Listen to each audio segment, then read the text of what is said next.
শেষ 10 মিনিটে 2 গোলে ঘুরে দাঁড়ানোর পর ট্রাইব্রেকারে সুপার কাপ জয় পিএসজির। নতুন কোচ টমাস ফ্রান্সের অধীনে এটা ছিল টটেনহামের প্রতিযোগিতামূলক প্রথম ম্যাচ। 39তম মিনিটে Dutch centre back Micky van de Ven goal করে দলকে এগিয়ে দেন টটেনহামকে।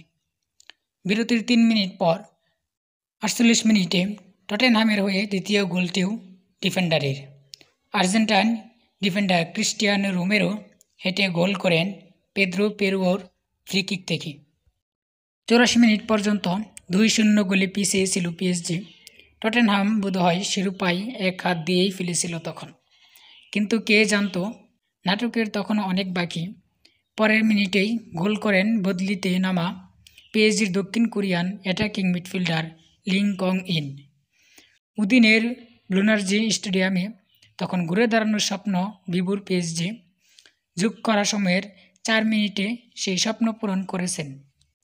মাঠে নামা আরেক বদলি হেডে পর্তুগিজ স্ট্রাইকার গঞ্জালো রামোসের গোলে 94 মিনিটে 2-2 সমতায় ফিরে পিএসজি।